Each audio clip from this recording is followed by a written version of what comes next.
नमस्कार, मैं अमित श्री अरविंदो सोसाइटी की ओर से आपका हार्दिक स्वागत करता हूं। आज हम शिक्षा में शून्य निवेश नवाचार ZIIEI कार्यक्रम के द्वारा संकलित एक अभिनव नवाचार कॉन्सेप्ट एक्सप्लेनेशन के बारे में बात करेंगे। कॉन्सेप्ट एक्सप्लेनेशन के माध्यम से हम उत्तर प्रदेश बोर्ड का कक्षा 5 का EVS विषय के पाठ पानी रे पानी को समझने की कोशिश करेंगे। इस नवाचार कॉन्सेप्ट एक्सप्लेनेशन का फायदा ये होता है, उसमें नवीनता ये होती है कि पूरे पाठ की विषय वस्तु हम अनुभव के आधार पर समझ जाते हैं, क्रियाकलाप के जरिए समझ जाते हैं, जो बच्चों में, जो विद्यार्थियों में आत्मसात हो जाती है।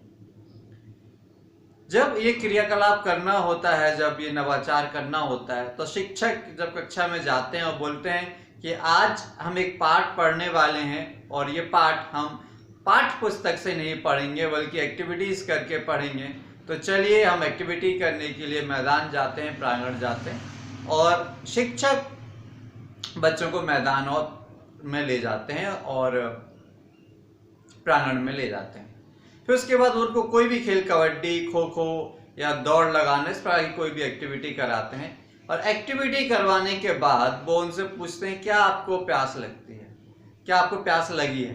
बच्चे बोलते हैं हाँ। फिर वो पूछते हैं कि आप जब पानी पी लेंगे तो प्यास के अलावा आपको पानी और किस किस काम आता है, पानी का क्या क्या काम होता है। बच्चे बताते हैं कि पानी हर जगह काम आता है। फिर बच्चों से पूछा जाता है कि क्या पानी के बिना जिंदगी चल सकती है, क्या जीवन चल सकता है। बच्चे बोलते हैं कि नहीं, ऐसा नहीं हो सकता है। फिर बच्चे शिक्षक बताते हैं कि बच्चों, आज का जो हमारा विषय है, आज का हमारा जो पाठ है वो पानी है, पानी रे पानी ही है।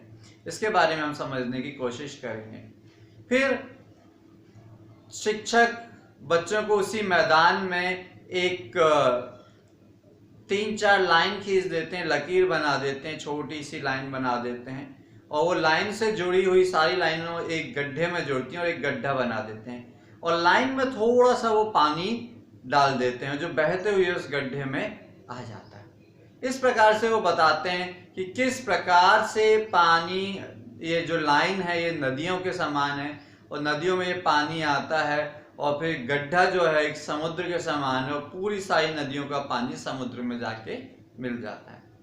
उसी प्रकार से वो एक चूल्हा बनाते हैं या एक रसोई घर में जाते हैं और एक पतीले में पानी को उबालते हैं। जब पानी उबलने लगता है तो उसके ऊपर, पतीले के ऊपर एक ढक्कन भी ढक देते हैं। फिर बच्चों को बताते हैं कि देखिए, जब पानी उबलता है, पानी गर्म होता है तो ये भाप बन के निकल जा रहा है और जब पतीले से उसको ढक दिया जाता है, भाप ठंडी हो जाती है तो फिर वो वापस पानी बन जाता है।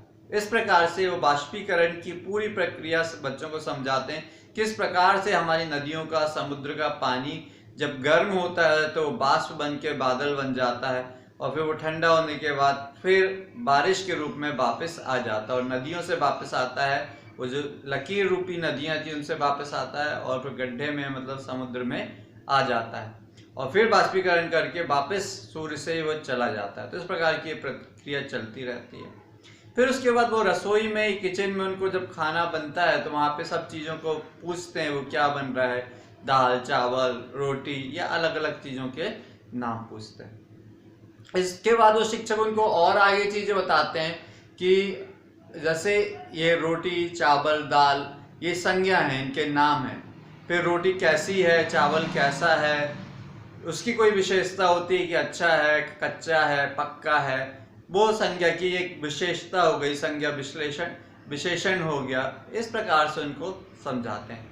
फिर क्रिया के बारे में समझाते हैं कि या जैसा आपने दौड़ लगाया या आप हंसे या आपने और कोई एक्टिविटी की तो वो क्रियाएं हैं, दौड़ना, चलना, बैठना। और फिर उसके बाद वो बताते हैं कि उनकी क्रियाओं की भी क्या विशेषता है, उनको क्रिया विश्लेषण कहते हैं। तो इस प्रकार से व्याकरण में भी उनको क्रिया, क्रिया विश्लेषण, सर्वनाम इत्यादि सिखा दिए जाते हैं।